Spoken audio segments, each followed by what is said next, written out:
Bienvenidos seres humanos que tuvieron la genial idea de hacer clic en este video, bienvenidos al canal Pancho en 70mm, en esta oportunidad para finalmente hablar de la película 28 Years Later, 28 años después, dirigida por el gran Danny Boyle.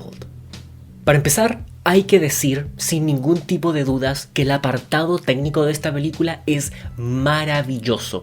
Bien podría ser una de las películas sobre zombies más hermosas y visualmente atractivas que he visto en mucho tiempo.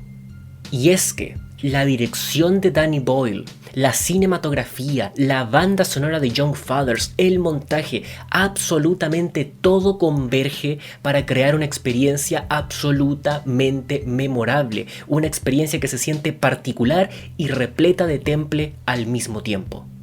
Y esto, al final del día, me parece sumamente importante. Tener una película que tenga personalidad, en donde se note que la gente detrás tiene un control absoluto del medio en el que están trabajando. Cada plano, cada elección musical, cada dirección de actores, todo se siente pensado al milímetro. Pero no es ese tipo de prolijidad que uno probablemente vería en una película de David Fincher. Es ese tipo de prolijidad que solo Danny Boyle puede sacar adelante, con alguna de las ideas más locas a nivel visual que increíblemente funcionan. Por consiguiente, al final del día, esta película se siente disruptiva o simplemente se siente más atrevida que el resto de películas de horror de zombies que hemos tenido últimamente. Es una película que se atreve a ir a lugares inexplorados o al menos se atreve a lanzarse a la piscina con algunas ideas creativas que en muchos casos probablemente serían rechazadas de inmediato. Y eso, precisamente eso, representa el siguiente punto positivo que me gustaría mencionar, porque es una película que toma riesgos, y al tomar riesgos explora conceptos que en mi opinión son extremadamente interesantes dentro de este universo. Y con esto, al final del día se crea una lógica interna sumamente rica, una lógica interna que parece ir creciendo con los minutos, una lógica interna que cada vez se vuelve más robusta e interesante, y eso lo destaco al 100%.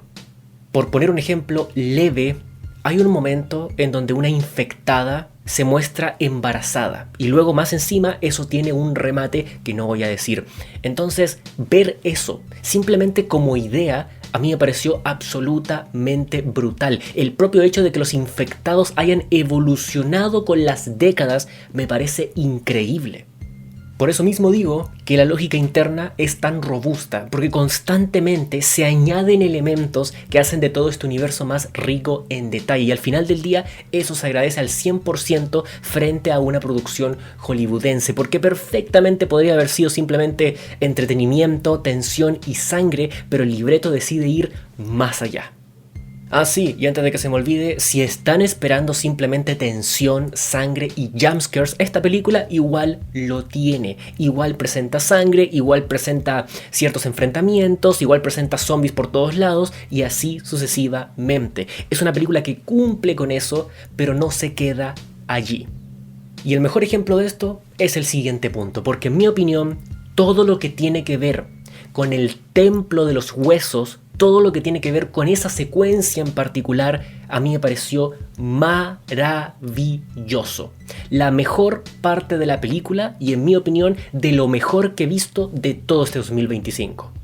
Porque no solo entra en escena un personaje que en mi opinión se roba el show absolutamente, sino que además lo que ocurre en esa secuencia, lo que ocurre en el templo de los huesos, subvierte las expectativas de los espectadores.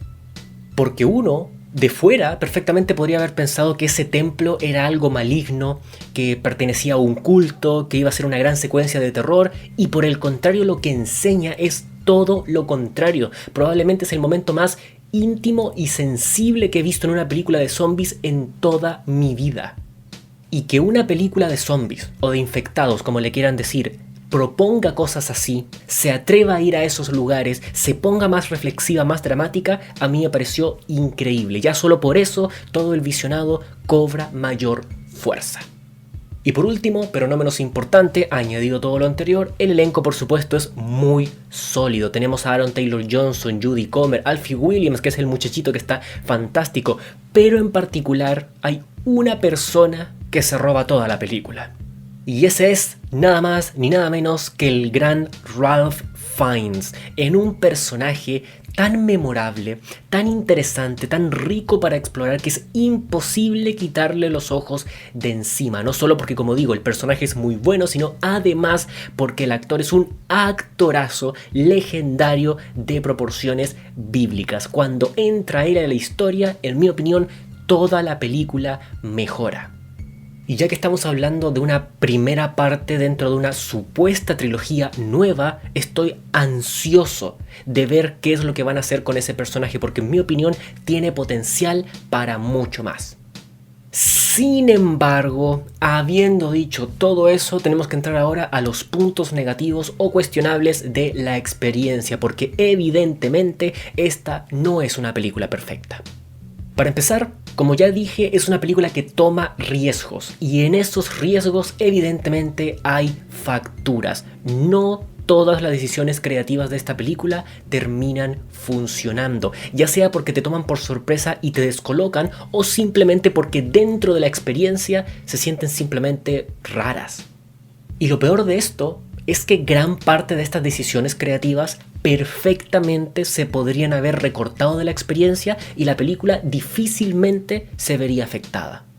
Y no solo estoy hablando de lo alocado del montaje por momentos, que esto es algo que mucha gente apuntó con el dedo, sino además el hecho de que hay algunas escenas, hay algunas decisiones que simplemente no entiendo, como por ejemplo en el tercer acto hay un momento en donde hay como 2 minutos de tensión porque hay un infectado que se despertó, y eso es todo lo que voy a decir, y es algo que pasa tan rápido y sin consecuencia que al final los personajes quedan en el mismo lugar en el que estaban antes. Es simplemente tensión por poner tensión y nada más.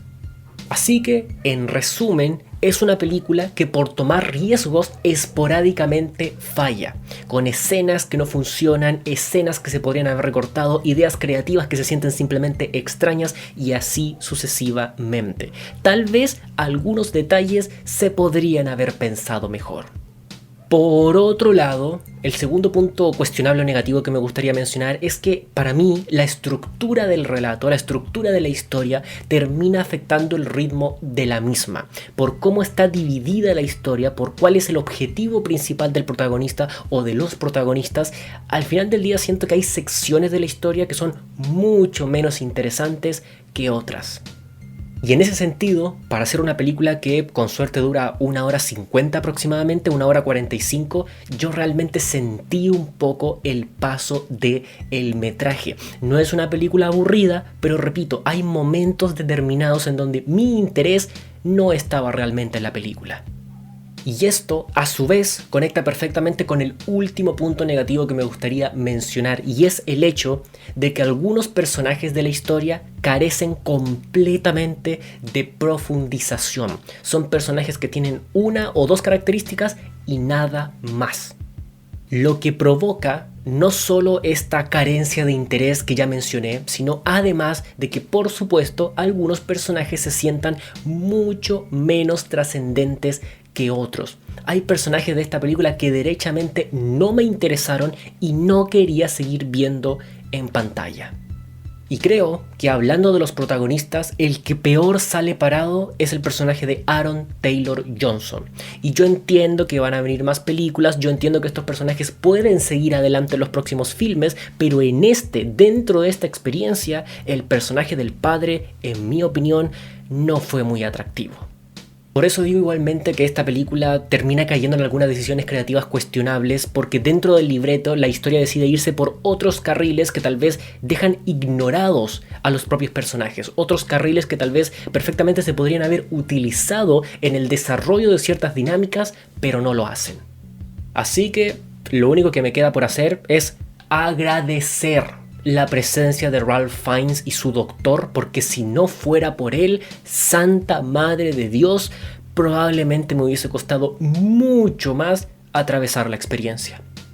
Ah, sí, y también podría decir lo mismo del soldado Eric, que aparece en una fracción de la historia que le aporta un poquito más de comedia al asunto. Creo que la dinámica que él tiene con el muchachito es fácilmente de lo más disfrutable y distendido de toda la experiencia. Pero bueno, Díganme ahora ustedes, dejando muy en claro que esta película me gustó bastante, principalmente por la sección del Templo de los Huesos, ¿qué opinan de esta película? ¿Les gustó, no les gustó? ¿Creen que fue una tremenda decepción? ¿O por el contrario es de lo mejor del año en materia de terror? Todo eso para que los esté leyendo. Si les gustó este video denle like, si no les gustó denle like, suscríbanse para más y nos estaremos viendo en un próximo contenido.